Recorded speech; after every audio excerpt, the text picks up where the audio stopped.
Good afternoon, ladies and gentlemen, members, officers, and any persons listening on live. Welcome to the meeting of the Police and Crime Panel. This meeting is being broadcast live via YouTube and will be available for viewing on YouTube after the meeting. Please turn your microphone on when speaking and turn it off when you have finished. A fire alarm test is not scheduled today, so if the alarm does sound, please exit the room, turn right, go through the double doors and follow the stairs down to a fire exit which leads out onto the quadrangle. I've received apologies. It's moved around a little bit, so I'm going to hand over to Damien to declare the apologies and the substitutes. Please, Damien. Thank you, Chair. So we've received apologies today from Councillor Aditya, Councillor Darwood from the City, and also Councillor Lloydell, and from the two independent members, Salma Manzoor and Parisha Pajora. We have Councillor Sood here as a substitute today. Thank you, Damien.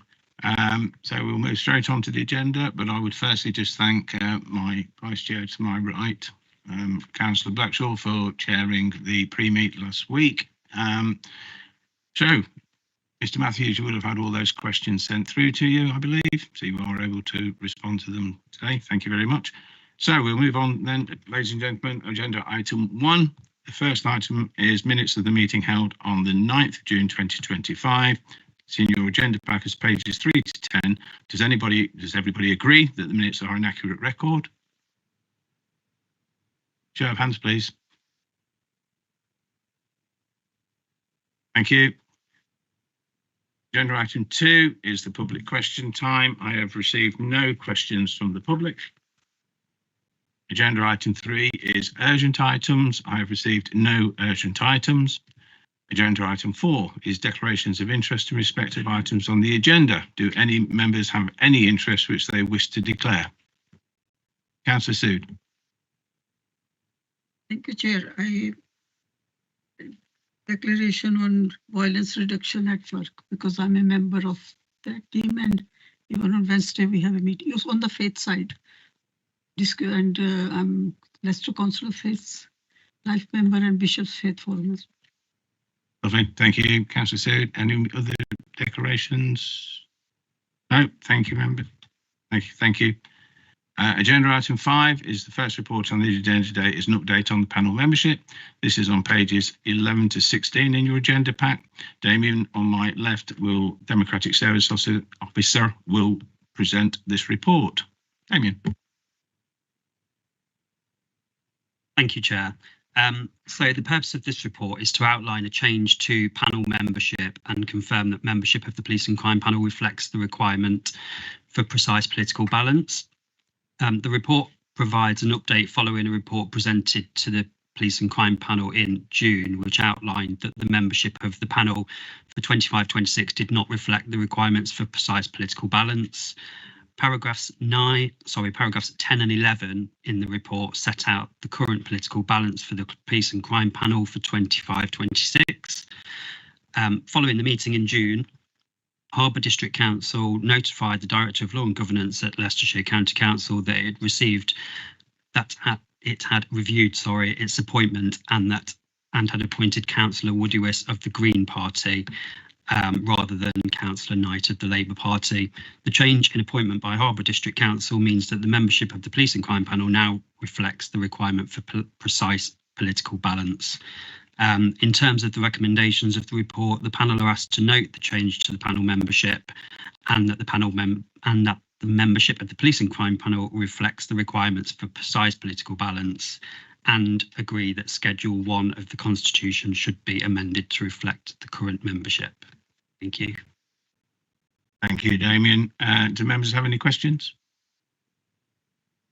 Okay, I think we're just noting the report. Oh, right, we do all need to agree or disagree. So can I take a vote, please? All those in favour? Yep, that's unanimous. Thank you, members.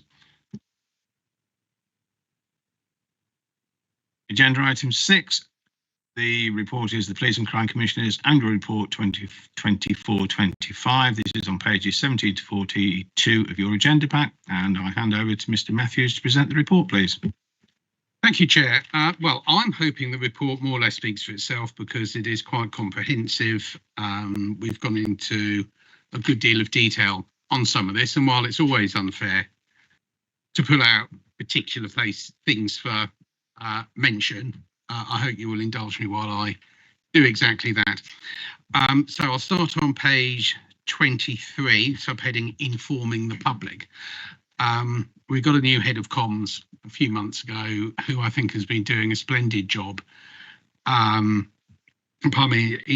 terms of trying to get the website up to date, though I think the current website we've got is so old that it's still quite clunky and we may need to take more drastic action there, but also particularly on the official social media, which is run by the office, I think has come on leaps and bounds just recently in terms of informing the public, not only of the work that I and my office do, but also crime prevention advice and other bits and pieces of information they would feel useful. I must also mention, of course, the consultation on not only on the various campaigns, but also on the police and crime plan, which has recently been published. I think, yes, it has. Good. So I think that's particularly important because the police and crime plan, as I'm sure members here know, is an absolutely essential foundational document for the work which is going to be done over the next 3 or 4 years, depending on what the government decides to do, local government reorganisation, in terms of both what the Chief Constable has to have regard to, what community safety partnerships need to have regard to, the work that my office does directly and so on. So it is a key, very important document. And I think the consultation that was done on that, again, was superlative, and I'd like to thank my staff for that. Under commissioning and partnerships, again, with commissioning, we've been doing a lot of work to try and bring this all very much up to date, to make sure that as the old contract come up for renewal, that they are thoroughly revised to make sure that they are appropriate for current situation. They are going to be delivering the services that the people of Leicester, Leicestershire and Rutland deserve to get. And that is, of course, an ongoing programme which has been continuing for some months, will continue into the future. But I'm really pleased with how the team are dealing with that and some of the things they're doing are put there. When it comes to partnerships, which is also, of course, extremely important to the work that we do, I would just like to draw attention to, on page 30, the little table there about the allocation of funding to community safety partnerships. And I want to thank the community safety partnerships for all the very productive work that they do to keep their areas as safe as is possible. And I would just draw members' attention. I know many of the members here sit on their community safety partnerships or indeed chair them, of the importance of that funding. And of course, we're currently into the next financial year now, and that next financial quarter, my apologies, and that they will be taking as much advantage of that as they possibly can. Violence Reduction Network, I think, probably needs no introduction from me. They do magnificent work.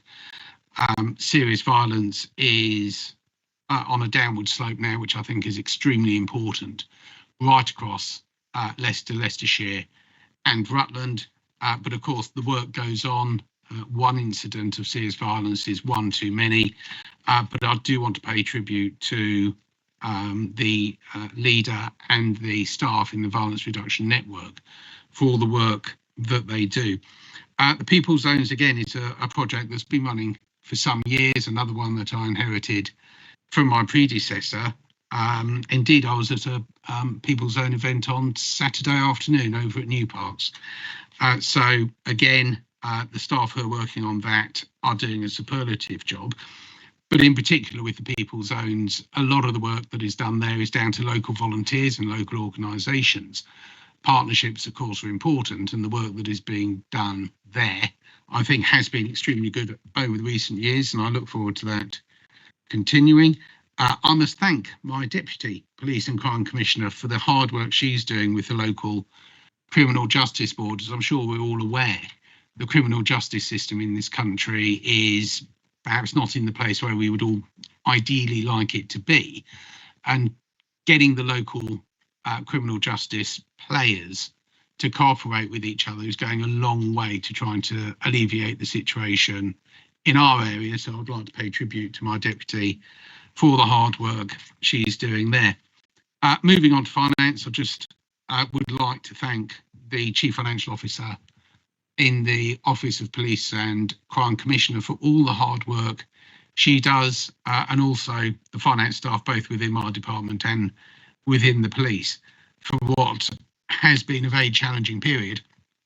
Of course, we're all waiting to see what happens in the budget at the end of November, and then the consequent decisions that cascade down from that. I'm sure all of you are as interested in the allocations that will be coming to local councils as I am in the allocation that will be coming to the Office of the Police and Crime Commissioner.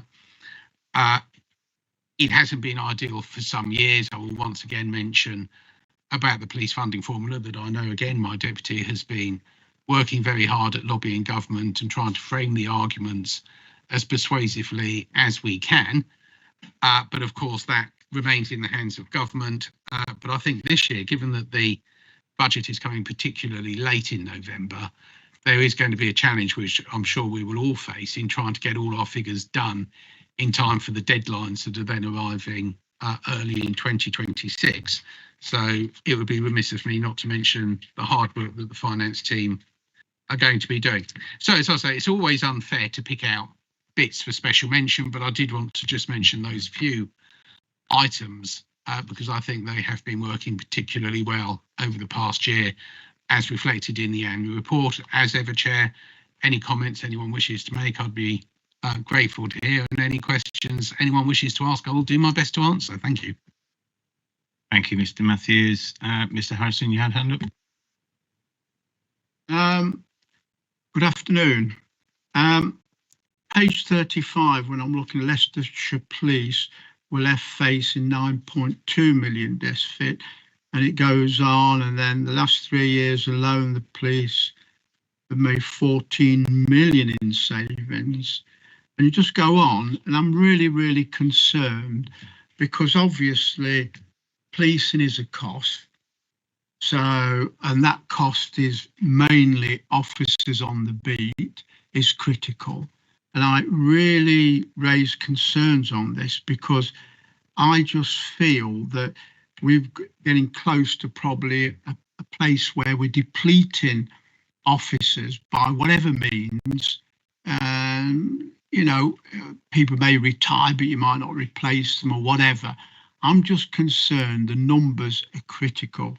And I also have concerns about their safety because when I look at them, and I can only speak of experience, I used to teach the Staffordshire Police armed and unarmed combat self-defence and the Met and all sorts, prison services. So I have a little bit of knowledge about safety. And I'm concerned that they all ought to have tasers because, you know, police officer has a right, or his wife maybe has a right to expect him to walk home after a shift, to walk in the door. And I just think we have to be really looking at this in lots of versions of how we go about. Money's tight, but I don't know whether you're responsible for fighting government or is it left to the Chief Constable to send a letter of plea? I'm not sure how, but there's a lot of stuff there, but I can just see reductions, and it just concerns me because if we were running at whatever level, are we losing police? Then I'm told it's back office. But I mean, it's a pretty big back office if we keep chunking out millions out of it. And I'm wondering whether you could be helpful with that. Thank you. Mr. Matthews. Thank you, Chair. Well, I can reassure the councillor to some extent on this. Money is tight, absolutely correct. I think that both the Chief Constable and my own Chief Executive have worked very hard at reducing costs as far as possible without impacting the service that is given to the public, though, as I'm sure everyone here will appreciate, there is only so much room for reducing expenditure before services to the public need to be impacted. I can reassure the councillor absolutely in terms of police officer numbers, there's been no reduction in the number of police officers in the Leicestershire Police. Officers do retire when they reach the end of their 30-year service, of course. Some choose to leave and go to another police force, some choose to leave policing altogether. So there is a continual conveyor belt, if you like, of police officers leaving. But I'm glad to say that we have absolutely no trouble in recruiting new police officers who meet our very stringent standards, both in terms of physicality and, of course, the training courses that they have to undergo. And so every time officers drop off the end, new officers are coming in at the bottom. Obviously, that does sometimes mean a loss of experience, which is very valuable. But the training that we go through and the handover process and so on, the Chief Constable has assured me we're keeping up to speed with that. On tasers, again, I can give reassurance to the councillor on that, in that every police officer who wants to be trained in the use of tasers is trained in the use of tasers. Sometimes there's a little bit of a queue to get them through the training process. And as soon as they have been trained in the use of tasers, they are issued with a taser. So all officers who want one get one. What I can't do is force an officer to take a taser out on patrol on any particular day. That is up to them and their immediate supervisor as to whether they think the duties they're going on, we're not going to call it a truncheon any longer. What is it? Is it a baton? A big stick. Might be considered enough for the duties they're on that day. But if, like I say, any officer who wants a taser is offered the training, and if they pass the training, they are given a taser. So I think I can reassure the councillor on that one. But he is, of course, right. Funding is tight, which is why both the Chief Constable and I have written to government, have lobbied government. My deputy, as I said earlier, has been absolutely wonderful in marshalling the arguments and making it as persuasive as it's possible to be. And we will find out in a few months' time how persuasive her arguments and my letters and the Chief Constable's letters have in fact been. Thank you, Mr. Matthews. And I think for panel, but for anybody watching online, we need to be clear that a police officer and a PCSO and office staff and civilian staff are different. So we may not have lost any officers, but we have lost other members of the force one way or another. So just before I hand over, I've got Andrew, I've got Ellie. Liz. In the pre-meeting, there was a query following on from Mr. Harrison, £9.2 million deficit for upcoming year, despite staff reductions. And the query was, what further impacts can we expect in terms of additional funding received? How much of this is short term? And how can this be sustained in the long term? So before I move on to other questions, could you just carry on a bit about the financial side, please? The answer is it's really difficult to say at this particular point. With the medium-term financial plan that is currently on the table, Leicestershire Police looks okay in terms of over the next 4 years. It does run into a deficit as we get towards the end of that medium-term financial plan, but through the sustained savings that have been made over the last few years, that has set the Chief Constable and Leicestershire Police in a really good stead moving forward. That's not to say that it wouldn't be an increased vulnerable position, because that all depends on whether pay awards made by government are fully funded. It all depends on whether the budget that's announced at the end of November is what we forecast it to be. So there are a number of moving parts. I think the Chief Constable would probably want us to represent that any cuts could cause some vulnerabilities in service. but they will always work really hard to ensure that the front line is protected, as would the Commissioner. Okay, thank you, Claire. I'm not quite sure I'm going to get this in the right order, but I believe Councillor Woodman, your hand up was first. Thank you, Chair. Yeah, staying with page 35 and the penultimate paragraph about the OPCC budget. Previous panels have raised whether your own office should be reflecting the cuts that the overall service are having to deal with. I read in this paragraph, it says, I also fully scrutinise the OPCC budget and request a full workplace planning exercise be undertaken to ensure the office is as lean as possible in order to fulfil its strategic responsibilities. As a result, the OPCC budget was disaggregated to reflect the activity to enable better visibility and reporting. Forgive me, but that sounds like word salad to me.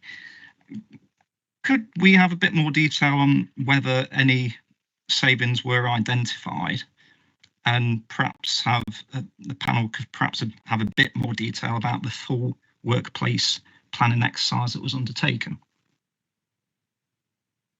Mr. Matthews. Thank you. I'll hand over to Claire for the detail on this, but I can assure the panel and the public further afield. The police budget, strictly speaking, is a part of the OPCC budget. So the OPCC budget and the police budget are separate, but it's the same amount of money coming from the government, funds both. The same money that's coming from the policing precept that goes on to everybody's council tax bill funds both. So where cuts are necessary, cuts affect both the OPCC and the police. So it's not the case that the OPCC, or my office's budget rather, has remained steady and the police has been cut. They go up and down in tandem, if you like. But I'll hand over to Claire for the detail on the disaggregation and workforce planning process. Yeah, no, I was just going to mention, so all of the details that you mentioned, Councillor, came as part of the budget pack when we brought the budget in February to the panel and was fully examined at the time. I'm more than happy to send the link to the right section of papers over to Damien when we finish today, and you can review that. And then if you've got any additional questions, I can come back to you. But we did bring it at the time, so obviously we haven't put all of the full detail in the annual report. Thank you, Claire. Ellie, I think your hand was up next. Thank you, Chair. A couple of comments and also a couple of questions in here, so I'll just kind of go through the paper.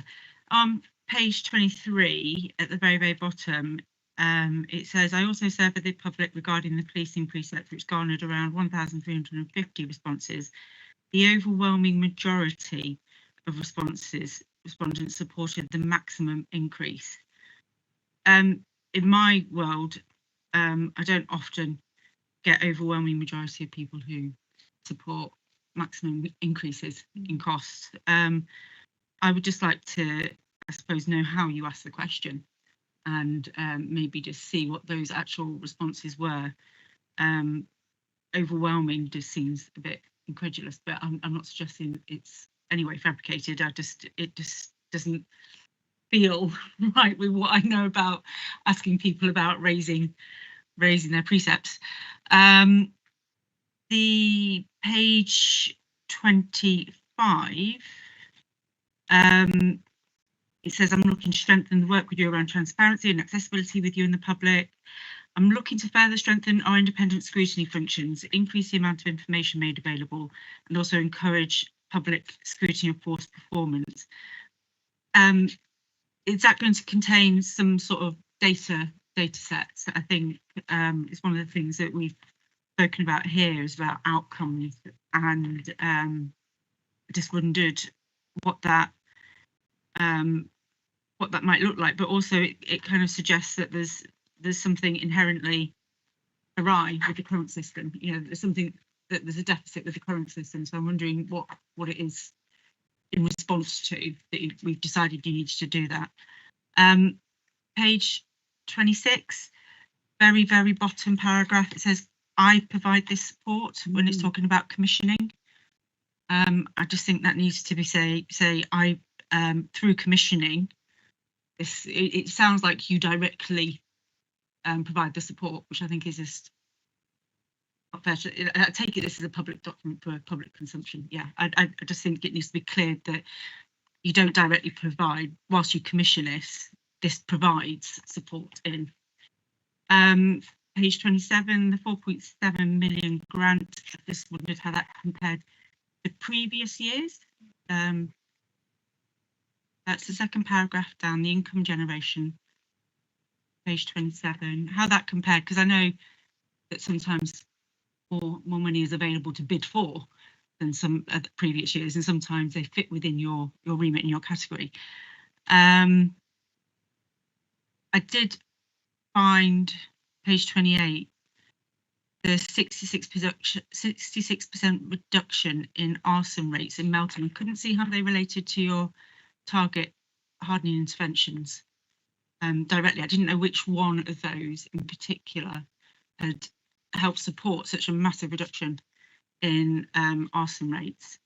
I thought the stuff on page 29, I can't pronounce it, Shara and the Check the Vibe, they all sound absolutely brilliant projects, and I love the fact that they're co-produced. But I was just wondering how they were made available. Are they made available for, how do you disseminate that, the stuff that you've produced from that? How does it get out there into the general public? For a couple more, just bear with me. Ellie, could I suggest that Mr. Matthews and the team answer that Sure. first half dozen? Yeah. So, Absolutely. so, Mr. Matthews. Sorry, Chair. Thank you. Thank you, Chair. Right, well, I will do my best. Regarding the consultation on the precept, I haven't got the wording of it with me, and I don't quite remember what it was. I know the majority was impressive. It wasn't 50.01%. It was higher than that. We can send it if you want the precise figures and the precise wording of the consultation. More than happy to provide that, Chair. I don't have it on me. On page 25, we're asked about providing the data sets and so on. Can we do that? So I know some information is a bit. For which bit, sorry? Where were we asking for data sets? At the. Oh, that's right. You sorry, Councillor.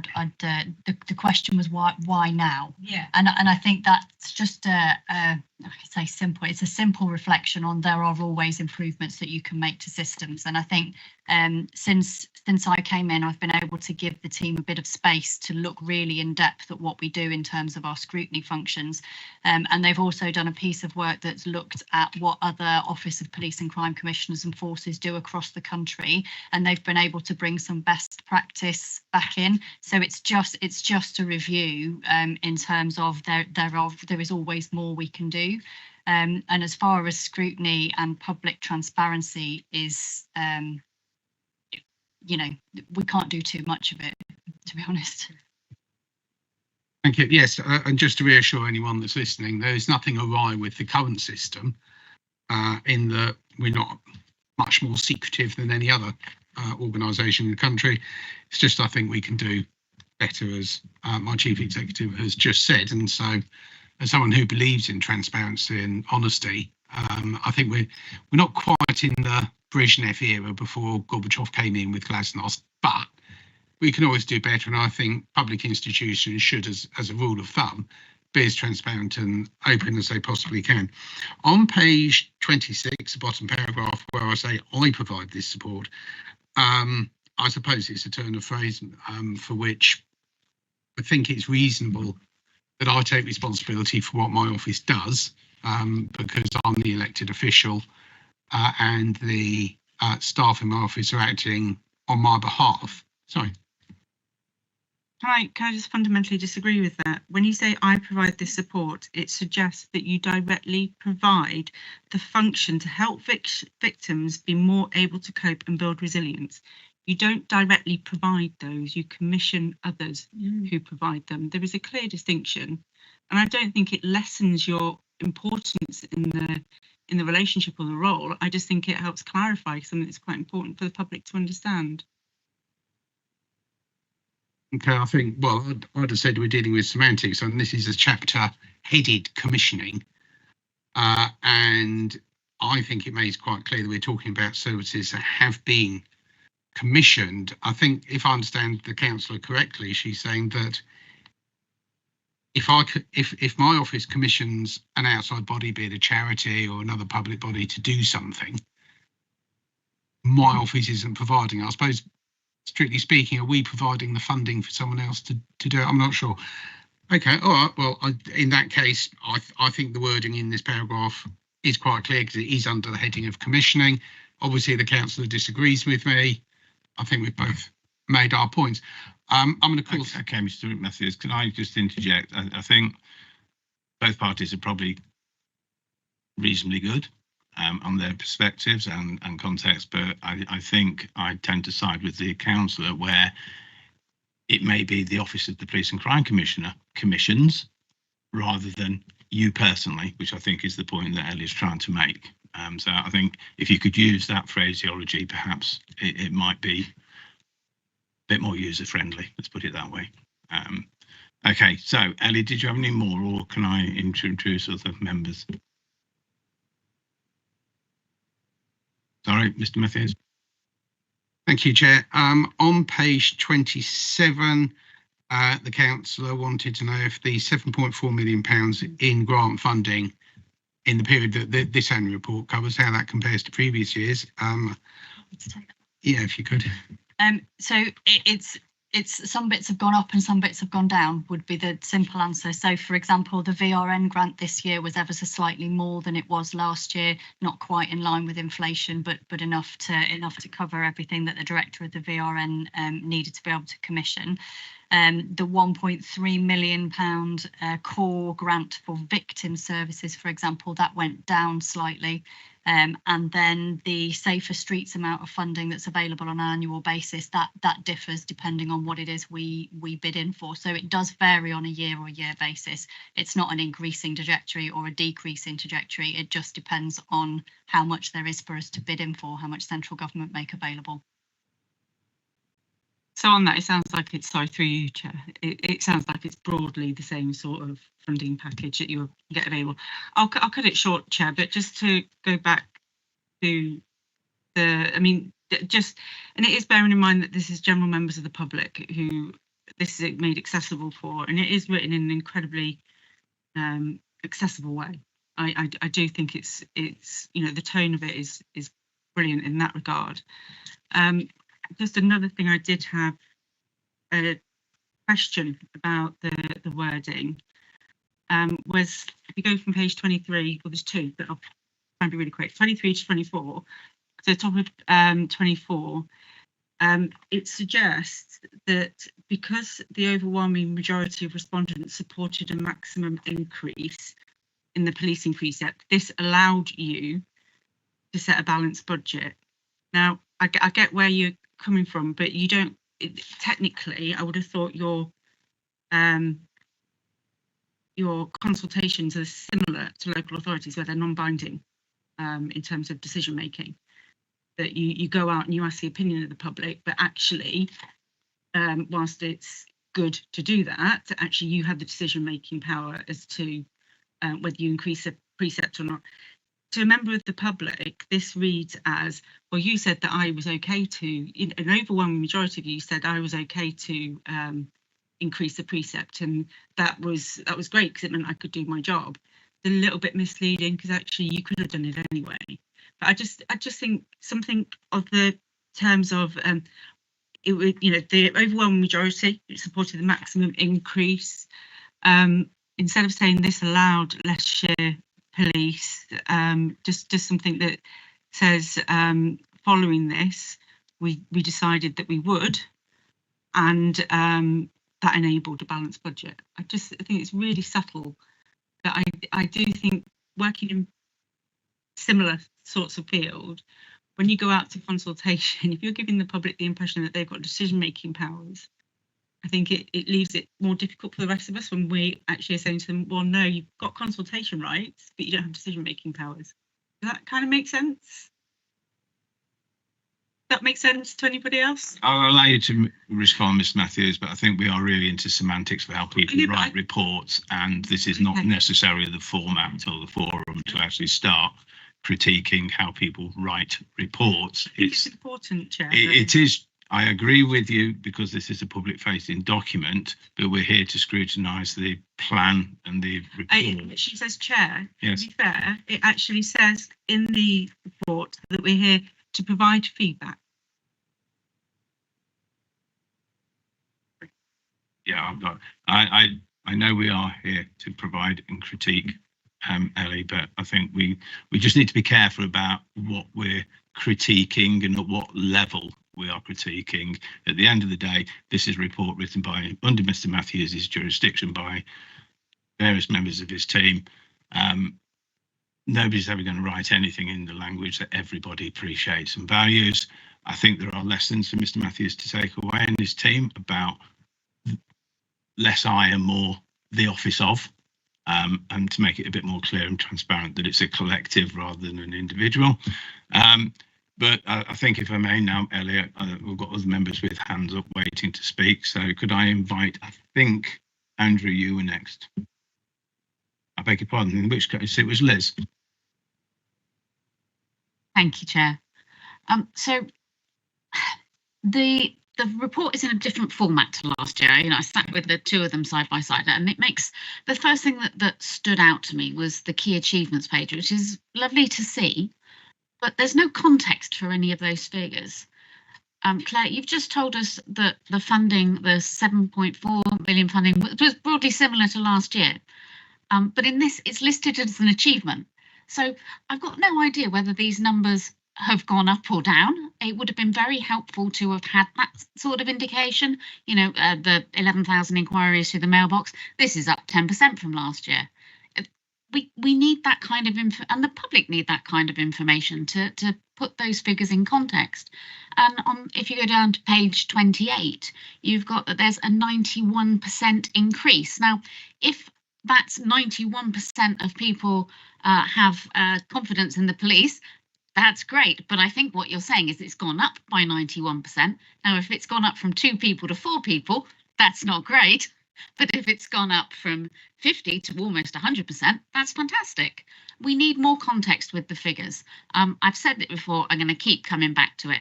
We need context. We need to know what it was before, what it's gone up to. Absolutely, Claire, I'll bring you into that. I think members who have sat on this panel for a while, it is a recurring theme that we get a number presented, whether it's glossy or not glossy, but actually we're not provided with the context of its relevance and where we were last year and the year before. And you know, so I think it can be improved. It, as Councillor Blackmore said, it is a lot better than it used to be. A lot better than it used to be. But I think if you're going to make these statements, you need to qualify what the statement the contextual value of that. If you could. So anyway, Claire, if you'd like to come back. Yeah, so I think some of this also is in the context of the concerns that the councillor raised around public lens. And what I will commit to do is take this report away and look at the whole report through that public lens and just see if I think there's any language that needs changing. If I think there is, then I'll refer that to the Commissioner for a decision. I think with the key achievements, I think it's really important, and I completely get the point that the councillor is raising. I think it's also important to note that this is an annual report, not a report that is brought to the Police and Crime Panel to allow them to scrutinise any particular element. That's an in-depth report that we would bring on specific subjects, and absolutely we would provide context in that so that you can see trends and whether something is going up or down. This is an annual report that's supposed to reflect an individual annual moment in time. That said, fully take on the councillor's point. Some of these key achievements and some of the things that we're measuring here, we're only measuring now because we're in a new police and crime plan phase. So we don't have last year's, and it would take a significant amount of resource to be able to go back, for example, and monitor the amount of stuff that comes through the inbox. But if the panel really feels like they would like that context for this particular page, we can go away and put some resource into that. Just on the other number that the councillor raised, and just to clarify there, so page 28, where it refers to a 91.6% increase in trust and confidence, that's specifically in relation to the Safer Streets project. So the way that the Safer Streets project work is that we're not looking at a number there that is a before and after, we're just looking at an after. So the question, for example, and I can't remember the exact wording, so don't quote me as exact, but the question that might have been asked, for example, for Melton residents were, do you feel safer as a result of the activity implemented by Safer Streets, yes or no?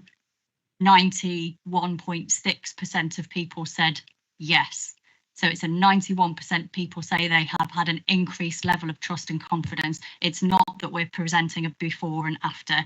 There was no before survey that we can give you the numbers on. So I think it's a really important point, and for the in-depth reports on specific subjects, I absolutely acknowledge that you need to be able to see context to be able to properly scrutinise the role of the Commissioner. I would also ask the panel to appreciate that the annual report is a snapshot in time. Thank you, Claire. Councillor Sood, I believe, is next. Thank you, Chair. First of all, is say like compliment.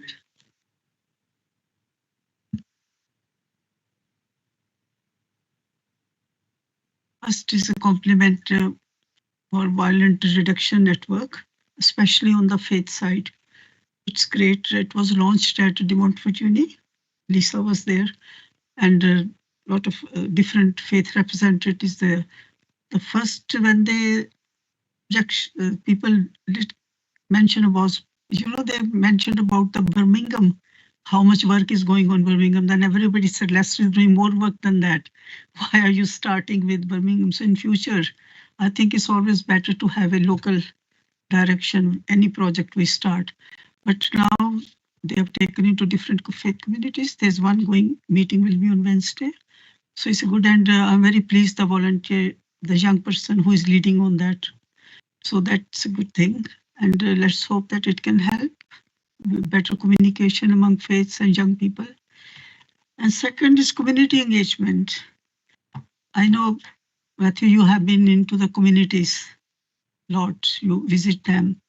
But the big issue is, Diwali celebrations. Leicester is a multicultural diversity. Globally, we are known. And Diwali is, after India, is the second highest which is celebrated.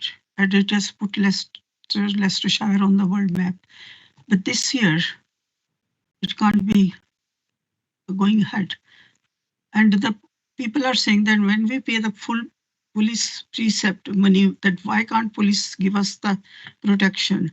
And there was a high profile meeting with the city mayor, myself, and the visitors, Belgrade Business Association, festival committee, we were all there.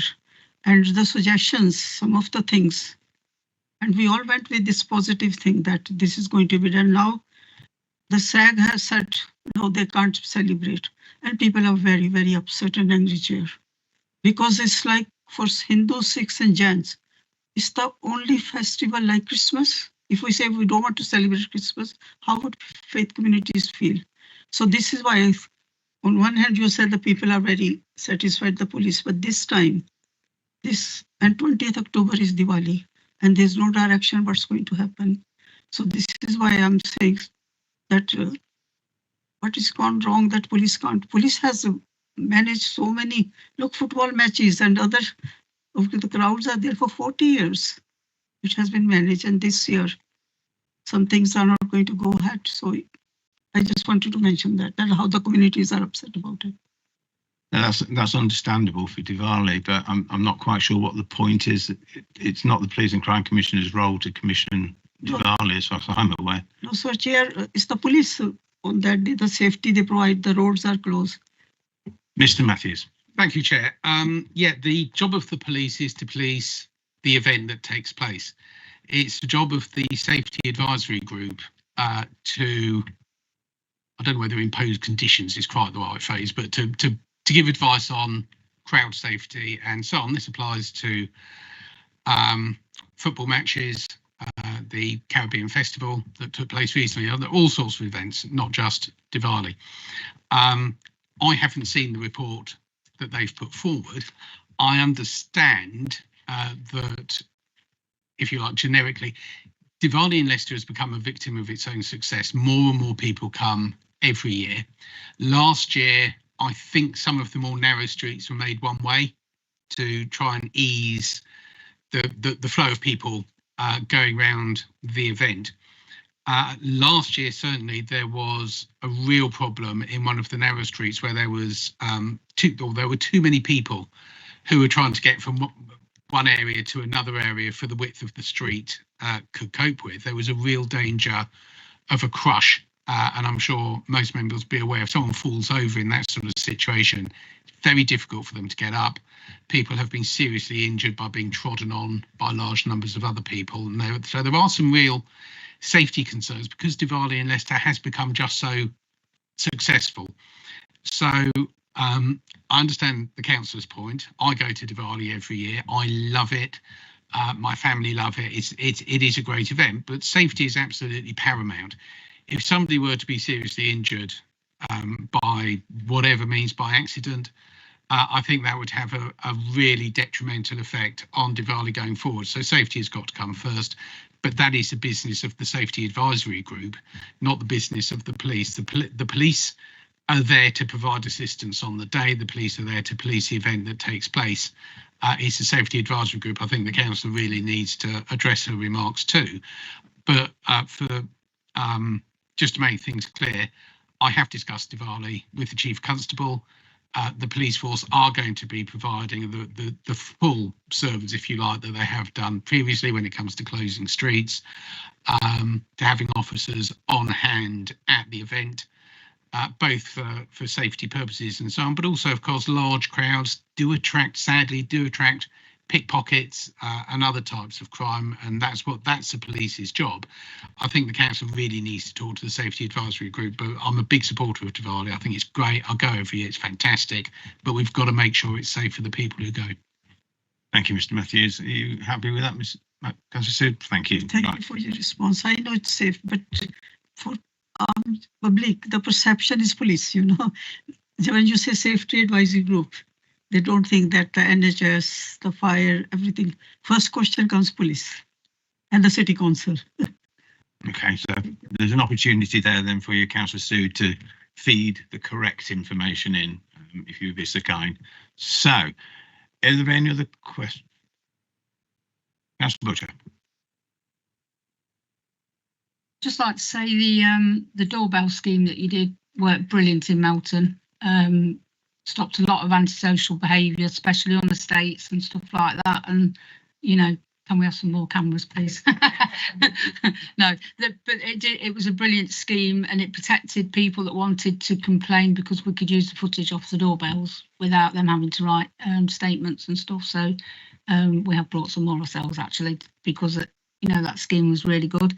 Going back to what Liz said, I'd like to know how you come to those numbers as well, the percentages on page 28, because I'm hearing different off people in Melton, especially businesses, because it's a vicious cycle. People are getting locked up, coming back out, getting locked up. It's the same people committing the same crimes for the same reasons.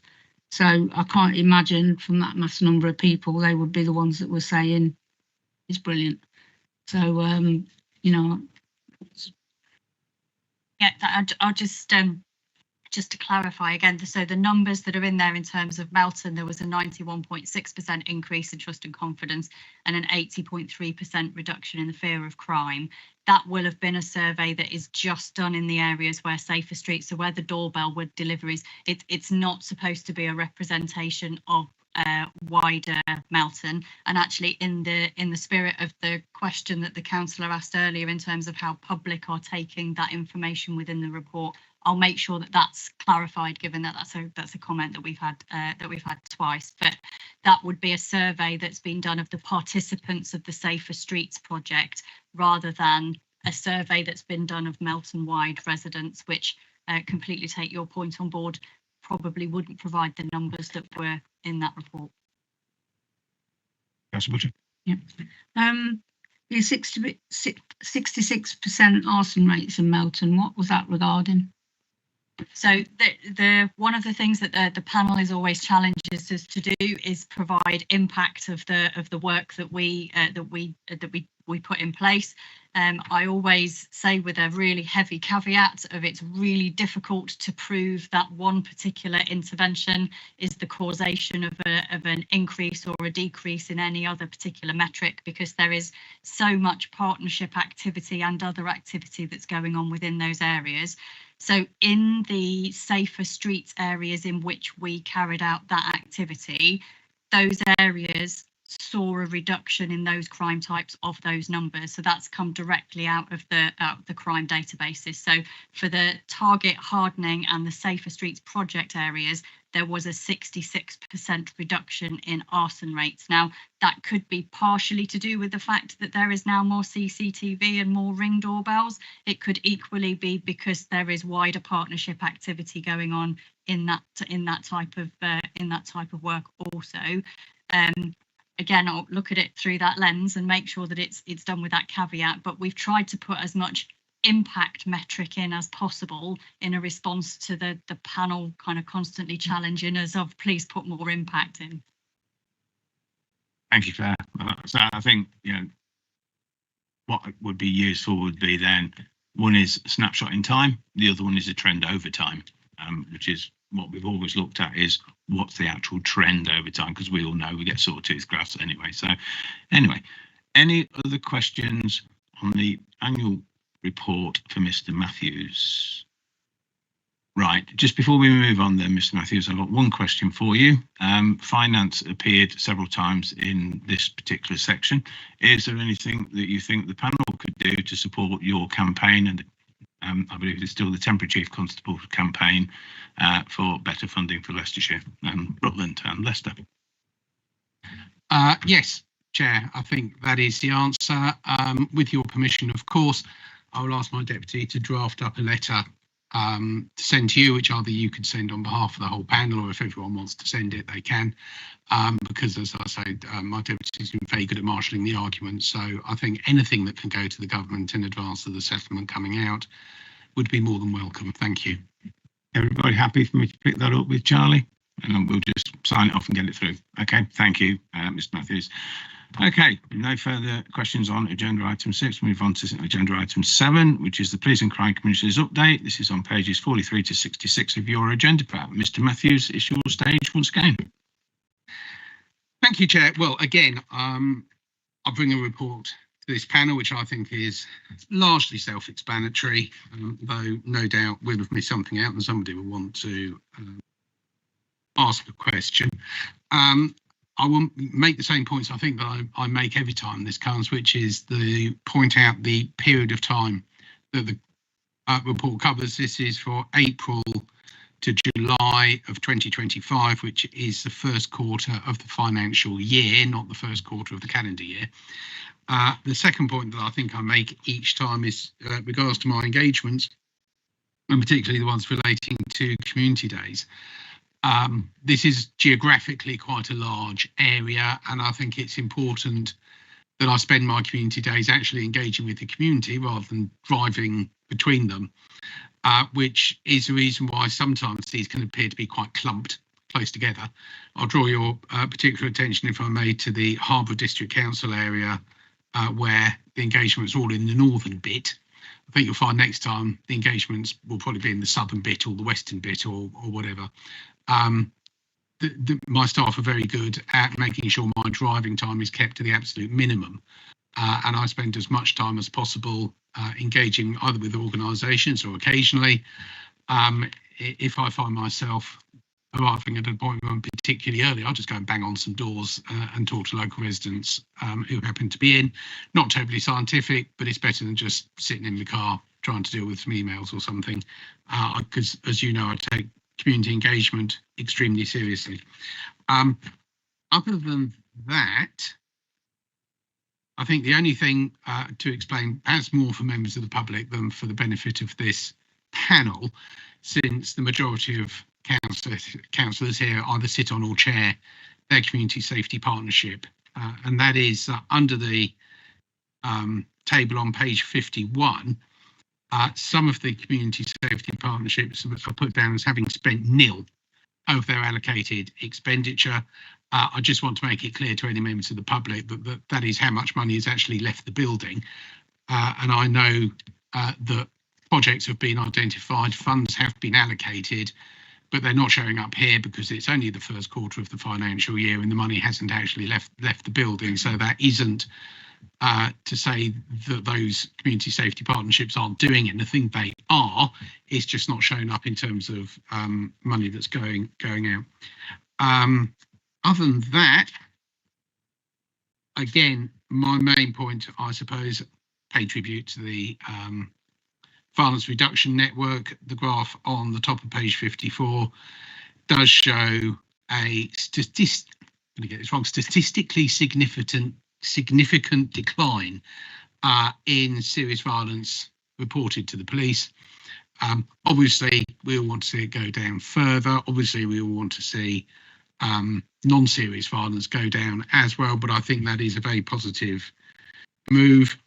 I'll also just flag up about the prevention panels, paragraph 47, something that I believe the national government is going to be picking up and running with as well. So well done to our team for having trialled that out. And in case anyone here made the same mistake I did on the graph on page 58, when I first read this, I thought that the blue line represented our progress in relation to the red line at the top, and that on none of these periods had we actually met 100% of our targets. That isn't the case. The blue line is showing the number of visits. On every single period, the number of visits was above our target. So the red line, which is straight and goes across, is showing that we were 100% compliant in every time period, not that we failed to hit 100% in each one. So I misread it, and I thought just in case anyone here has also misread it, I'd make that clarification. Otherwise, I await questions and comments from the panel, Chair. Thank you.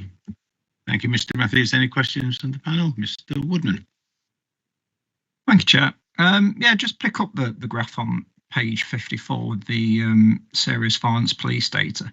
I think it would be handy if we did have some context to that graph, if we could have sort of the UK and maybe the regional figures, just so we can sort of set the context to know that, see what the actual impact is. If I may, Mr. Matthews, I think you just need to grab the areas that got a VRN. Because otherwise it's not the same comparison. Somebody else, Liz, I think you had to. Thank you, Chair. Page 49, paragraph 18, the metrics measuring the impact of the overall police and crime plan will be presented to the panel from the 27th of October and every meeting thereafter. I'm really looking for tables here and context in the figures. That's basically it. Please show tables. Otherwise, I can't make head nor tail of it. It needs to be clearly laid out, and graphs are great as well. But we know that as science teachers. I can promise you a table is coming. Councillor Budget. Page 49, 24, you contract turning point. Even in our CSP meetings, we never actually get to find out of them inputs, outputs, you know, what reduction is there, or, you know, how many people have they worked with or anything like that. We never get any figures or anything. So that would be really helpful to us to know. You know, else we just assume it's not working. Yeah, we can absolutely take that away and bring something back a bit more in depth about turning point. And I don't know if you've heard of the offending to recovery scheme in the West Midlands. It's a really good scheme that's being really impactful at the minute, that's working. I don't know if you could look into that, because I think, you know, it does address the problem of these repeat offenders to do with shoplifting. I think it'd be really good to look at. Thank you, Councillor. Any other questions, Mr. Matthews? Okay, so the request of the panel is A3A, is the panel supportive of this work provided by the PCC? And B, would the panel like to make any recommendations to the PCC in relation to any of the work outlined within the report? So if we take A first, is everybody happy with the report and the content and the work to date? Yes, yes, yes, yes, yes. Generally, yeah, that's good.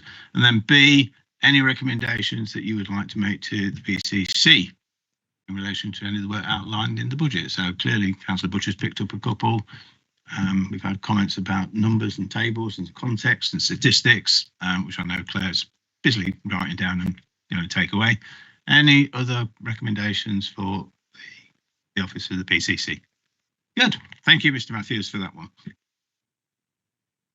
We move on to agenda item 8, is report on public disorder. This is in your page, agenda pack pages 67 to 72, and it's Mr. Matthews once again. Thank you, Chair. I introduced the 2 previous reports by saying I thought they were entirely comprehensive and spoke for themselves. I'm going to introduce this report by saying that I hope the panel will understand that some aspects of public order policing by necessity must remain confidential, but to assure this panel that I have questioned the Chief Constable rigorously on this issue, and I'm bringing a report here which I hope is informative, but from which it has been necessary, of course, to redact a few bits and pieces. So, having got that out of the way, the panel will, of course, be aware that there was some serious disorder in the city of Leicester not so long ago, that the then Chief Constable commissioned outside experts to come and do a in-depth report on how the Leicestershire Police had handled that disorder, both while it was taking place and also follow up after it in terms of community cohesion, which we've already heard about today. That report was fed into the national or the nationally organised report taking place.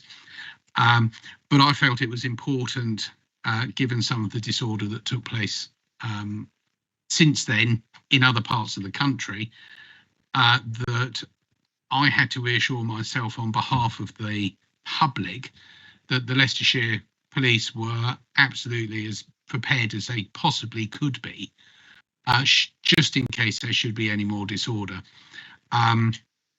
Obviously, an important part of policing and the work that I'm sure we all do is to try and make sure that there is not any public disorder going forward, so that the community tensions, of which I'm sure many of us are aware, are diffused as quickly and efficiently as possible.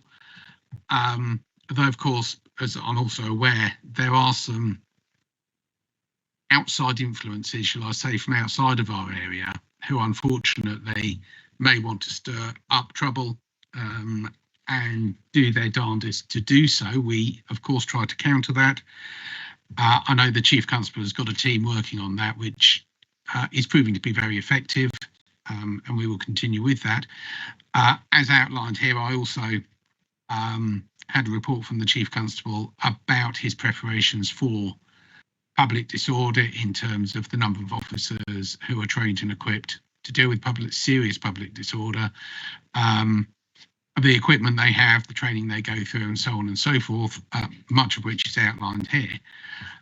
The Chief Constable has assured me that he is confident the Leicestershire Police can cope with anything that is likely to happen in our area in the near future. I think the only caveat he gave on that was that if any disorder proves to be extremely serious and it is necessary to call on assistance from other police forces, it can take time for other police forces to respond and to get people on the ground. But he was confident that his own in-house team could hold the fort, as it were, until those reinforcements arrive. I could see no reason in the report or the discussion and the questioning I did of the Chief Constable to doubt any of that. As I say, this is a report coming to this panel, which is of course open to the public, and so by necessity some things are not talked about and other bits I've decided not to report. But generally, I would like to give this panel and through you the wider public the reassurance that I have held the Chief Constable to account on public disorder. He has assured me he has the equipment and sufficient numbers of officers trained to be able to deal with anything that is likely to happen. Thank you, Chair. Thank you, Mr. Matthews. And just for absolute clarity in the report, correct me if I'm wrong, but it's the temporary Chief Constable. Thank you, Chair. I myself get confused as to whether he's an acting Chief Constable or a temporary Chief Constable, because they are different things. I think you are correct. He's a temporary Chief Constable. Yes, thank you. Which again weirdly comes around to Ellie's point about how we're using the phraseology and the wording. He is the temporary Chief Constable. He is not the Chief Constable. Just before we move on to members' open questions, please, Mr. Matthews. So a small number of us were privileged to attend a CSP meeting, if memory serves me, at Force HQ, when we had the distinct pleasure of meeting the MSU, which of course we can't talk about.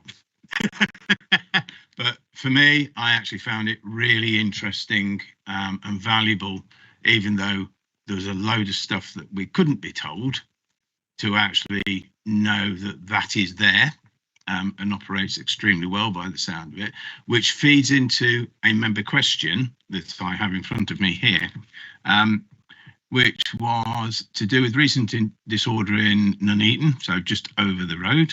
And what kind of mechanism, preparedness, knowledge gathering, coordination is there amongst the regional forces that says, okay, something's kicking off here and it's in this police force area, but it could literally cross a road and be in this police force area. So I think that's the basis of the question, which if you could give us a bit of insight into, or the wider panel, because of course some of us met MSU the other day. So.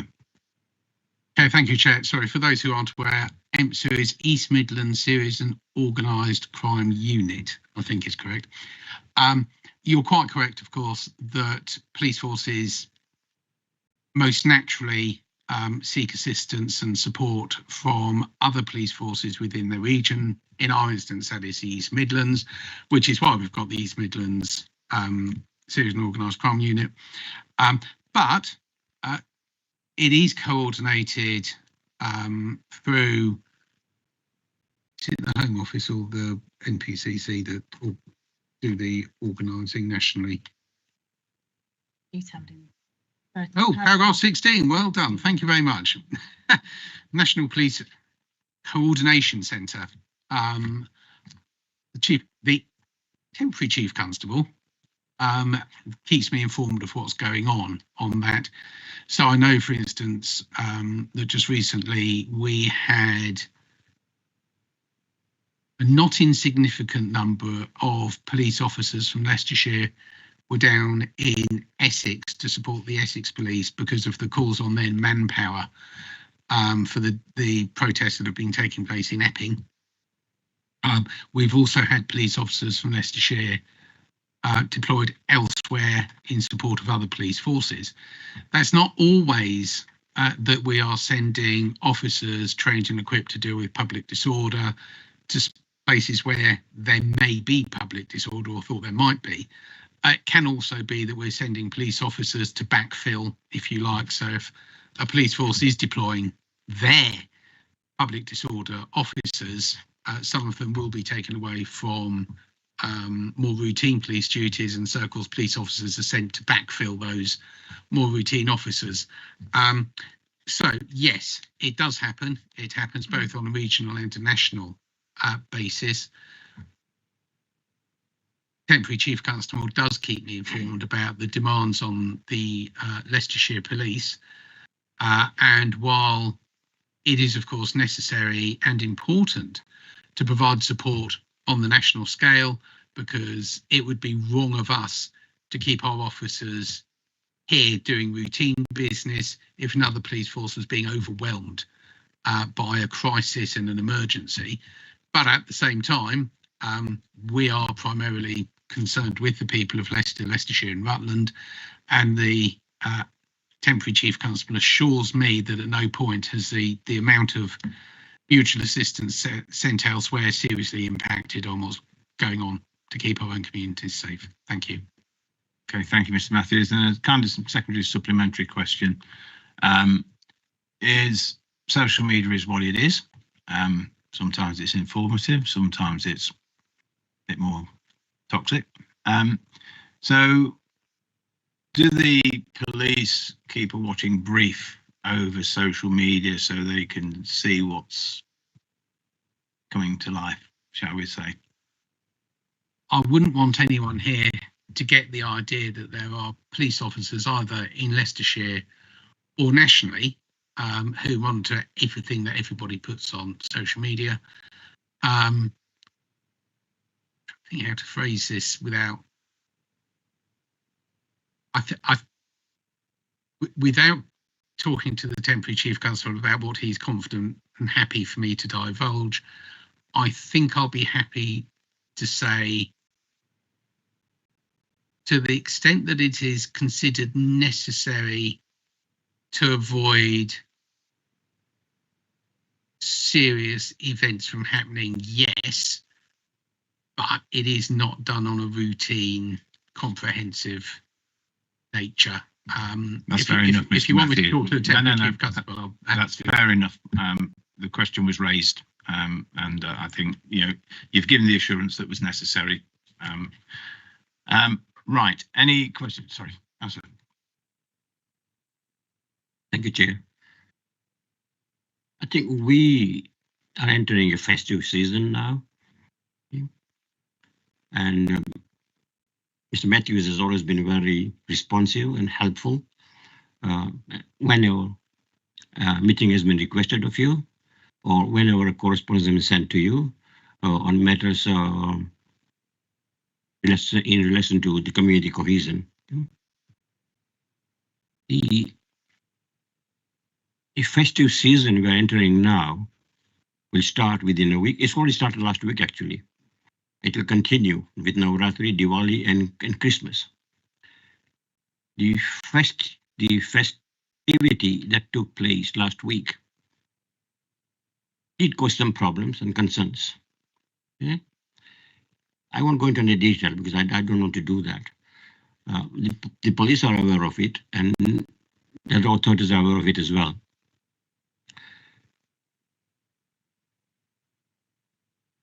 The request I would like to make to Mr. Matthews is that if a community group, community organization raises concern in writing to the temporary chief constable, I would suggest that the temporary chief constable responds very, very quickly.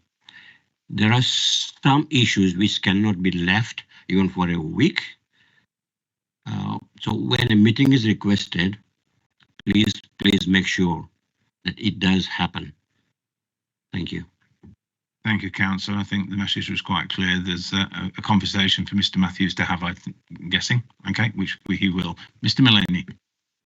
Thank you, Mr. Chairman. I mean, obviously, it's looking at trying to prevent and how we deal with public disorder when it happens. And I mean, similar to sort of to what Les was mentioning earlier, I mean, there's always the possibility with public disorder that you have a contagious effect and it happens across a series of areas at the same time, including neighbouring areas. So has there been a lot of work put into how do you deal with a situation where you've got public disorder in Leicestershire, but also neighbouring counties and authorities have it as well? And how do you manage the resources then when perhaps there isn't external resources that you can pull on to try and help deal with the situation here? The easy answer is yes. Just as for instance, not all police officers are trained and equipped to deal with serious public disorder. And so sometimes this is a matter of making sure the shift patterns are such that they're not all on duty at the same time one day, and then none of them are on duty or indeed on call the next day. So the answer is yes. Obviously, any public disorder is easier to deal with if it is sporadic and isolated. But should anything serious happen, and every police force in the East Midlands is experiencing disorder at the same time, yes, the preparatory work is done in terms of, let's say, shift patterns and that sort of stuff to make sure it can be coped with. I have had conversations with the temporary chief constable as to the long-term effects of long periods of low-level public disorder, which of course can disrupt shift patterns, can cause the officers involved to become tired over extended periods of time and so on. That is something that's being worked on at the moment. At the moment, it's not an issue, but it is something that the temporary chief constable is aware of. But in terms of if all the forces in the East Midlands suddenly had trouble on the same day, could we cope? Yes, we can. The longer term issues of continual public disorder, we're working on it. The temporary chief constable seemed quite confident when he was talking to me that there would be a solution, and we're working on it. I don't know who was first. Liz? Thank you, Chair. I've been contacted by 3 mixed race families within my community just this weekend, very concerned about what they feel is the potential for unrest in the area and public disorder. I can obviously refer them to the paper that's here, but to be honest with you, it doesn't really cut it for them. What messages are you giving out to the public? How can you reassure them, and what vehicles you're going to use to send that message out? Thank you, Chair. I'm not aware that I or my office have sent out anything specific about public disorder that may be happening in the near future. Obviously, in the past, I've spoken about how I deplore public disorder, that everyone must obey the law. Have been in the past particularly concerned about some of the aspects of the public disorder that we've seen in the past, which of course really frighten particularly vulnerable people, and so on. I understand the concerns of the families you were spoken to, of course. I know that a lot of the work we commission, or some of the work we commission, let's be more accurate, is to do with community cohesion. I know that the police force takes community cohesion extremely seriously, and of course all the police officers that are out and about, and the PCSOs as well, are listening to the conversations that are taking place around them and trying to gauge where are we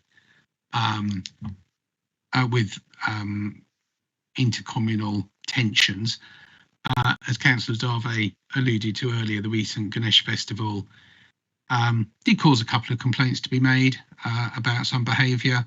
And so that, of course, is then fed into the whole process of preparing for the festival season, which I'm looking forward to enormously. But I don't want to frighten people. There hasn't been any public disorder in our area recently, as there has been in some other areas. I hope very much that continues, and I think a part of that is the way both the local authorities push out messaging, also with the messaging the police put out, and also I would like to pay tribute to the individual officers when they are attending protests, or if they are contacted by people who have particular concerns. They are aware of the wider situation and behave accordingly, and I wish to pay tribute to them. Yeah, go with that, Liz. I just wondered if you had any plans to put out any reassuring messages at social media, that you're aware of different things that are on social media, that you're aware of the tensions that may arise in communities because of the spate of flags, and that you're not expecting there to be, I mean, people are asking, is it going to be a march through the middle of Mount Sorrel? And I'm going, I really don't think that there's going to be. But if some sort of public message could come across in that way, I think some of the more families who feel more vulnerable might feel reassured by that. I'm happy to have a word with my comms team to ask them to do something along those lines, yes. Thank you. Councillor Sood. Thank you, Chair. Community Cohesion Council, the way has asked that question. First of all, I would like to say, you know, from your previous report, that the community action program, I would like to say that police there's more visibility now. Local neighborhood policing, they are playing a great role. I wish they could have more officers. And the alerts, you know, whenever there is anything coming from the temporary chief constable or from the police one, they're quite helpful. And then those people on social media, then we forward it to other groups as well, you know. So that gives sometimes like that Saint Xavier Road, there was a rumor and the accident, people have died. The police said it's not the truth. So that sort of it eliminates people's conceptions. And police present, like Bishop's Faith Forum, there's always a senior police officer there, and the faith representative, they can ask them questions to discuss that. And City Mayor's Community Forum, there is always Sean, he always comes, and which is very good, and people can ask direct questions. And your multicultural open day, which is very well taken. People whole year, they look forward to be invited to that. You mentioned about low level, you know, we all represent areas. The whole area is not the same. There are pockets where there is more antisocial behavior. There are pockets where are drug dealing taking place. And these days people, they write direct to the police. They feel frustrated that they don't get the response back as quickly they want. And in Leicester City, we have ward community meetings. Then they come and the police is always there, they can engage. But they're the more antisocial, it will be helpful if we can have identify and go and look into that area first. Then leave, because this one of our local neighborhood policing, he has arranged a meeting on 25th September, which is a very high rate of social behavior. So if we can just prioritize, you know, it will be helpful for the people then to see that just police is taking care of that. But there are good things happening now.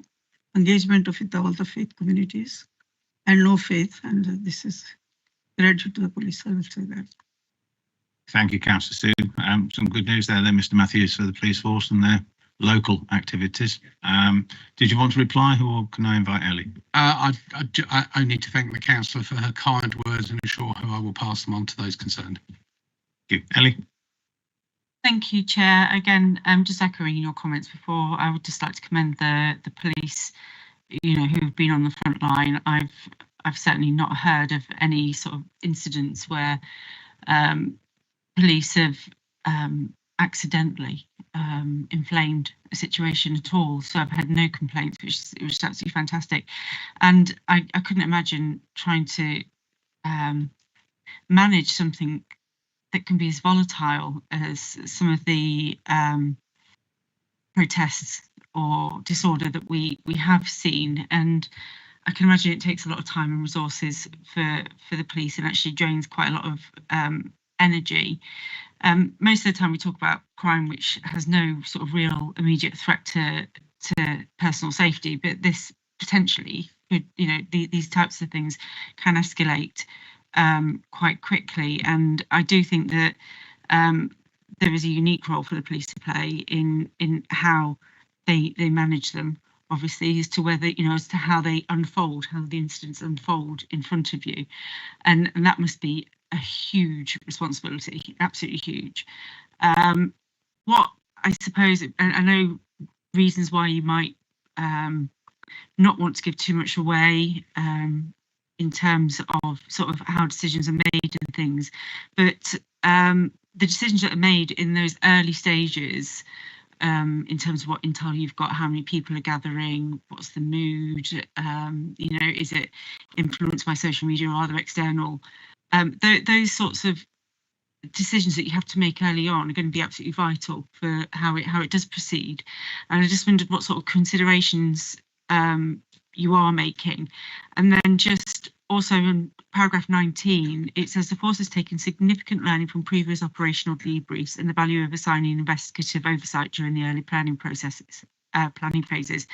I just wondered whether you could give us a flavour as well of the learning you've taken from other incidents that have either happened locally or nationally, and maybe how that is shared on a national level. Sounds like a great question to me, Mr. Matthews. Thank you, Chair. Well, again, thank you to the councillor for her kind remarks. In terms of learning that has been taken, a lot of that was to do with training of officers, which has now been implemented. Councillor is, of course, quite right that the decisions and intelligence gathered by the first officers on the scene can be absolutely crucial, and the speed with which the information gathered can be got into the hands of an officer senior enough to make more wide-ranging decisions is also absolutely crucial. I think that, in particular, is a lesson that was learnt from one incident that took place, I think, about 3 years ago, which some councillors might be aware of. So I can only reassure the councillor that the police force are aware that the officers who are on the scene need to seek to calm the situation down whenever possible, and also to gather intelligence very often just by watching, counting numbers of people who are present, listening to the sort of language that the people who are present are using, and passing that back up the chain of command as swiftly as possible, so that if decisions need to be made, either to deploy more officers or perhaps take even more drastic action, it can be taken in time to either to calm the situation down or to quell any developing unrest. So everyone is fully aware of the importance of that sort of thing. And yes, lessons were learned from last time that have now been implemented. And as I say, the temporary chief constable has given me assurances that satisfy me that we are as prepared as we possibly can be. Okay, thank you, Mr. Matthews. Happy, Ellie? Is that okay? Right, thank you. Any other questions for Mr. Matthews? Right, unusually for this meeting, I'm going to suggest that you have a 5-minute comfort break because Damien has very kindly arranged tea and coffee and nobody's had a chance to get one yet. So if I may, and anybody watching online, just give us 5-10 minutes and then we'll be back online. Thank you.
Thank you, and thank you members of the public online for allowing us a 5-minute break. So we move straight into agenda item 9, which is the section 106 update. This is on pages 73 to 76 of your agenda pack, and Mr. Matthews again.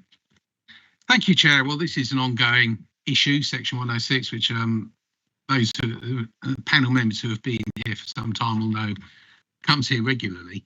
I think the only thing I'd want to add to this is, as well as thanking those who have been responsible for all the good work in unlocking so much money for the use of the police, is to say that as everyone's become a little bit more adept at unlocking the money, the developers are perhaps putting more effort into finding reasons why projects that are put forward aren't suitable for their particular development and why they shouldn't pay for it.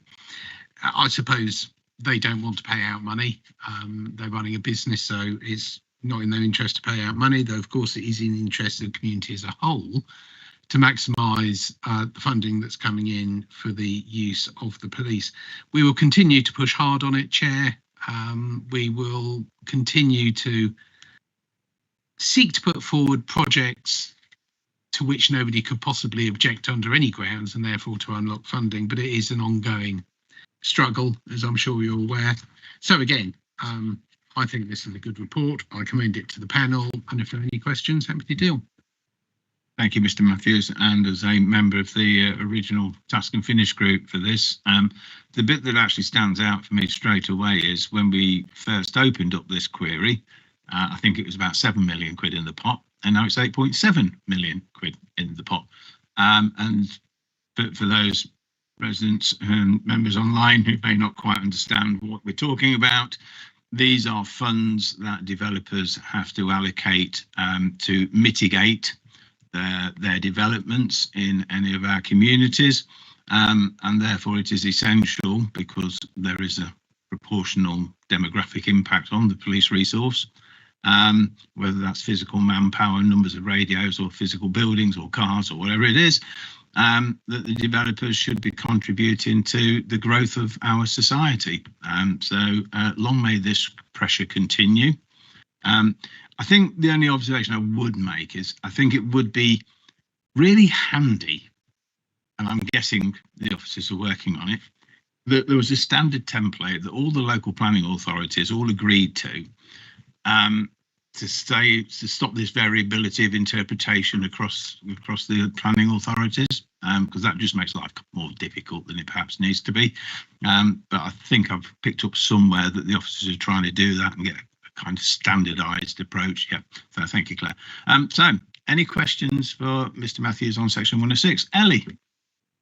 Yeah, I mean, I welcome this piece of work. I find section 106 monies are often sort of just forgotten about, and it's not terribly obvious or opaque as to how money is attributed. So I welcome the fact the piece of work has been done. Obviously, what's going to stand out for me, and I'm sure there's a really simple explanation, is why Leicester City has nothing. Yeah, I'm sure there's a really, really good explanation, which I look forward to hearing. Claire's got a slight smile on her face. She knows the answer. No, well, historically, it's not something that the police and Leicester City have worked together on to pursue proposals for. My understanding is that now we have the section 106 officer in place in the force. They have now made contact with the planning department in the city, and they are now pursuing proposals, and I think there is one kind of section 106 promise on the table for just over 300k to do with the development in the city. So they are on it, Councillor. Ellie? Yeah, thank you. And I think that articulates part of the problem is for some people, this money is just forgotten about. They're not quite sure how to access it or how to use it. And it goes back to one of the points that I made in the first report is just that sharing of good practice, between the different forces. Actually, what have we used this money for? Where has we've been able to see direct impact on those new communities? And I would sort of like to see it roll out in that way as well, however that might be through CSPs or what have you. But yes, thank you. I welcome the fact that everyone's now alert to it. Liz? Thank you, Chair. I wrote to Cara after receiving the last report outlining the items that Charnwood could identify, and he came to about half the figure that's shown there. We're very pleased to have the Section 106 officers sitting in on planning stuff, but I haven't had a response on where the other money is. So we've gone through it and we've gone, these are all the lines where it needs to be spent, or it was allocated and it was spent. If you're able to get back to us with what system you use to identify that money so that we can make sure that it shows up on our system and we can get the two matching again, that would be great. Thank you. Yeah, no problem. I don't have an answer for you immediately, but I'll make sure Kira gets in touch. Councillor Woodwis. Thank you, Chair. Yes, great figures here. Looking forwards, with the decline of the housing market and with inflation, are these Section 106 agreements subject to viability assessments, so they could decline in the future and get harder and harder to secure? I think that when the Commissioner made his opening comments, they're almost definitely going to get harder and harder to secure. I think as as developers are squeezed for profits, because it gets more difficult for them to make profits on housing developments, as the Commissioner alluded to, they are becoming more challenging on what they are prepared to pay out Section 106 monies for and what they are not. So for one example, previously we've had a good level of success in bidding into Section 106 funds for expansion of the control room and CMD, for example, because obviously it is the same control room that receives the 999 calls and the 101 calls for across Leicester, Leicestershire and Rutland. That's just one example now that developers are becoming really challenging on of whether that actually benefits the individual development. So our 106 officer in force and Kira are doing quite a lot of work with the local authorities and having regular conversations with the planning teams in each of those local authorities to make sure that we are maximising every opportunity. But I think, as with any kind of funding stream, it's going to get more challenging as we move forwards. Christine. I just have a question towards the end of the report. Under the new bids, paragraph 12.13, you seem to slip seamlessly into talking about SIL, which is a different basis to S106, the Section 106. We've in fact allocated all our old Section 106. We're now a SIL authority. It's a very different basis, and I just wondered whether that was an accidental or a deliberate slip into SIL. No, deliberate, I think, because as we move forward now, I think most of the applications that go in have to be what are classified as SIL compliant. So it's the officers making sure that whatever bids we're putting in for this funding is SIL compliant, because it's got to be. Any other questions?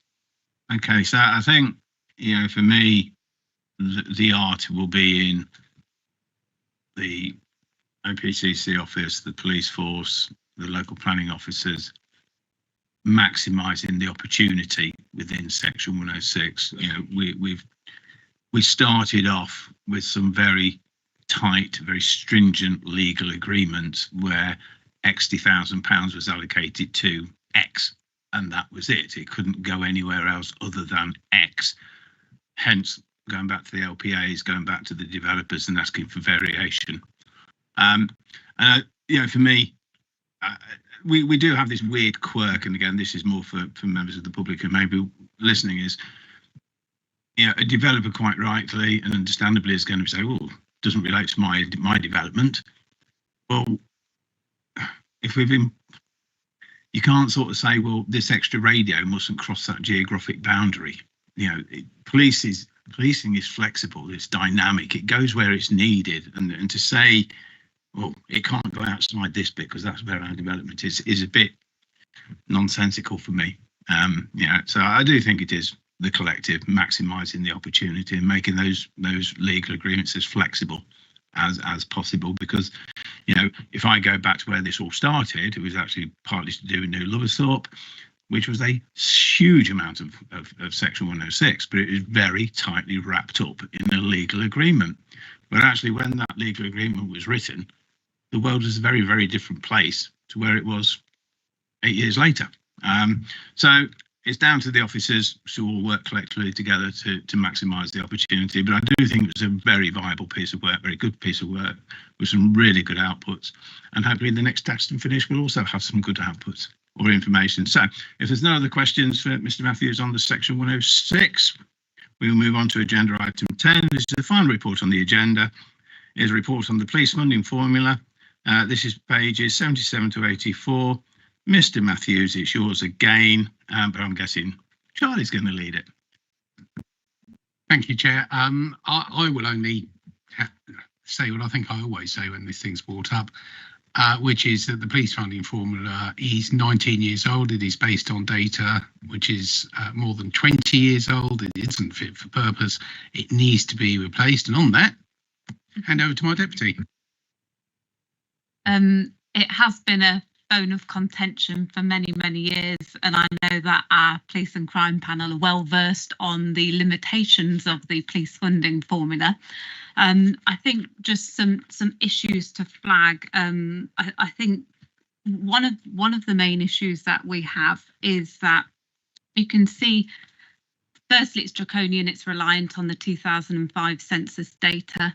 The other part is its unfairness. It doesn't take into account our complexities, the number of universities that we have, the transient population that we have as a result of that, nor the number of prisons that we have. And I think one point to note for the police and crime panel is that 18% of the prison population across England and Wales will be in the East Midlands region by 2026. I think that's quite a high figure for our prison governors across the East Midlands and indeed in Leicestershire to conceive without any extra funding. I think the other issue that we have with that is that in terms of probation have been promised £700 million of funding by the current government, but at the moment we don't know how much of that funding is coming into the East Midlands. So my view on that is, well, if we're going to have 18% of the prison population, then we want a good slice of that funding for both prisons and probation as well. So coming back to the police funding formula, you'll see on the graph at page 80 that more and more so there's a sway between, as we move to 2025 to 2026, that central government funding is at 56%, the local precept funding is now at 44%. Comparing that to 2016, you can see the burden becoming ever more on our taxpayers. And I think that's our big concern, because at the end of the day, this is taxpayers' money, and with less central government funding because of an unfair and draconian police funding formula, we're unable to do the very best we can for the residents of Leicestershire without putting more pressure on them, because we get that decreased funding. You can also see that Leicestershire Police is the 7th lowest funded force out of our 43 police forces, which again shows how unfair it is to us specifically. I've raised this, our commissioner's been raising this since his inception in office, since he was elected in 2021. We've raised it with every Home Secretary, every policing minister. We keep waving the flag, so to speak, but it's being heard. And this is successive governments. It's not a party political point, but we just want to be heard, and we want the fact that we have this growing prison population in the East Midlands to also be taken into account. I met with Seema Malhotra, MP, who's the Equalities Minister. I take every opportunity to talk about the police funding formula. It's integrated into every lobbying letter we write because we're extremely passionate about rectifying it. And I only hope that the current government will be able to do something before local government reorganisation in 2027, 2028. I hope they're not waiting until that point to sort out the police funding formula, because you can see with the section 106 agreements becoming more restrictive, that it makes it even harder to get funding from other places. And I think that, you know, taxpayers are feeling the pinch as well. So to push it onto them just seems unfair to consistently have to do that because of lack of central government funding. We are doing everything we can. We've had good fiscal planning from our Police and Crime Commissioner over the years. That has put us in a relatively good position. But ultimately, these efficiency savings are people. We're looking at work within our dangerous dogs arena as well, looking at illegal breeds that we're seizing. We're having to look after their medical, their welfare. For example, two dangerous dogs that are awaiting trial in the Crown Court have cost £50,000 just between the two of them. So we're looking at every single thing we can do to save, but unfortunately, until that police funding formula is revised, and I know you very kindly said that you'll assist with a letter, which I'd really value the input on, because I think a cross-party police and crime panel would have more weight. But also if we can integrate the prison population that we're going to have in 2026. In 2021, our East Midlands prison population was 9,000 prisoners. 2025, it's 17,000. So you can see, and we haven't had a doubling in our funding to accord for that. So happy to take any question. Or could I just also mention Safer Summer Streets and Fixed Term Recall 48 and the Intensive Supervision Course are all initiatives from the government that we don't get any extra funding on, but we deliver very well on. And I'd like to thank all of our partners who took part in Safer Summer Streets and probation for doing Fixed Term Recall as they are with our early release hub, for all the hard work that they're doing without any extra funding to deliver on these initiatives. Thank you, Charlie. I think that was quite eloquent, to say the least, and quite poignant. Yeah, I think the thanks to the partner agencies, Damien's made some very quick notes on, so thank you for that, Mr. Mullaney. Thank you, Chair. Yeah, I mean, this is obviously a serious ongoing issue, and it just reflects the fact that when it comes to all the public services in Leicestershire, we get an unfair treatment. Obviously, we're at County Hall today, which is the worst funded county council in the country, which impacts on highways, roads and all the other important services that County Council is responsible for. Similarly, the Fire Authority, when they produce their paperwork, they show there again, Leicestershire Fire Authority below average for the funding. And again, with the police as well, and we see it with other things, health, education and so on. And yet at the same time, obviously government has pressure.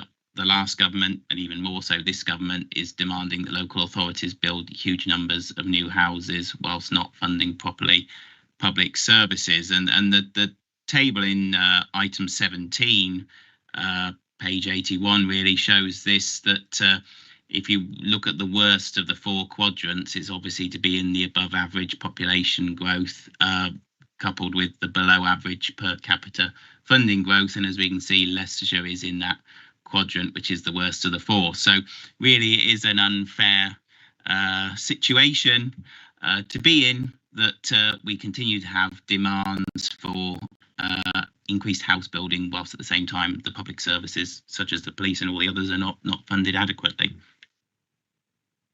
Thank you, Mr. Mullaney. Very very well said. Councillor Woodward. Thank you. Yes, I agree with everything Councillor Mullaney said.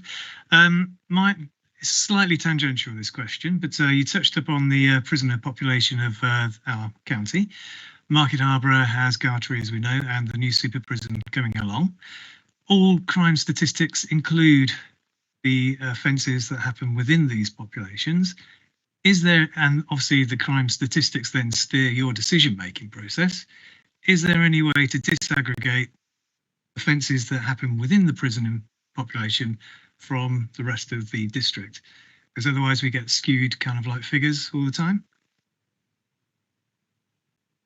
That's a really interesting point. I'm not actually sure. I'll take that back to our office. I know that, for example, if there's an assault on an emergency worker, for example, a prison officer, it would just come under that crime type. But I do hope that we can have a facility whereby we will be able to separate that, because you're quite right.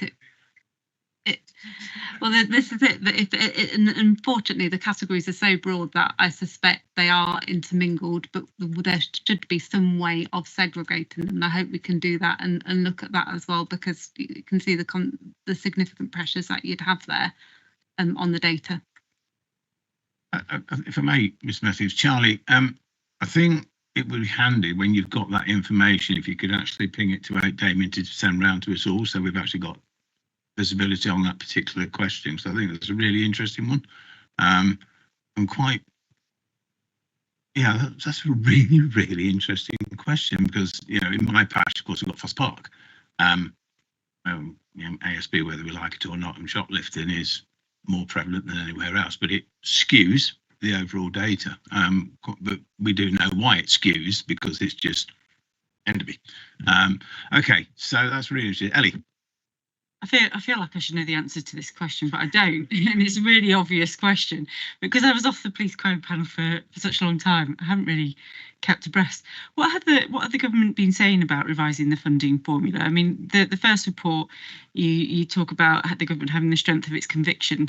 You know, have they talked about doing this? Have they promised anything? Have they given any sort of timeline as to when it might happen?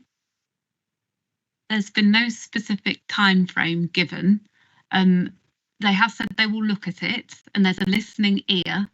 But what we hope for is action, and we hope that to be before local government reorganisation. If you can use your voice as well, in your capacity, I think that would also help. I think the more people that we get lobbying the government on changing the police funding formula on a cross-party basis. But our PCCs in East Midlands, we're working cross-party on this one. We have 2 Labour PCCs and an eclectic mix of cross-party PCCs, and we're all lobbying for the same. We all want more funding, but I think that Leicestershire definitely has those complexities, and it's the demand it puts on the East Midlands as well to have that prison population increase. Just to follow up on that, when they say they're looking at it, have they said that they're looking at it in recognition that there's a problem at the moment? I mean, there's different ways of looking at something, and if they're looking at it in recognition that there's a problem, then it could be more hopeful that it will be rectified. Unfortunately, it didn't go into that level of detail as to what level of detail they're looking at it, but I do hope that there's real focus on the detail there. And maybe that's something we can also put in our letter on behalf of the Police and Crime Panel, you know, possible actions and what specific details that we'd like to have on it. Thank you, Ellie. Thank you, Charlie. And I think, you know, sadly, I've definitely been here too long. You know, this was a campaign of the very first PCC, Clive Loader, rapidly followed by Lord Bart for 2 and a bit terms because of COVID, and now Mr. Matthews has got it. So I do hope the government are listening, because I think, just picking up on your point about the prison population and Mr. Williams' comment, is that also has a local impact as far as this as housing authorities are concerned, potentially. So I think, you know, getting that into that document, Charlie, is actually going to be a bit of gold dust, to put it crudely. Right, any more questions from Mr. Matthews or Charlie or Claire? That's all right then.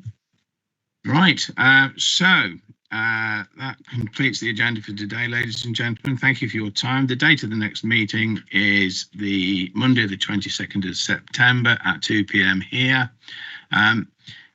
Agenda item 12 is any other items which the chairman has decided to take as urgent. There are no urgent items, so that brings the meeting to a close at 3:57. So safe travels home, everybody, and thank you for your time, and thank you for your meeting. Thank you all.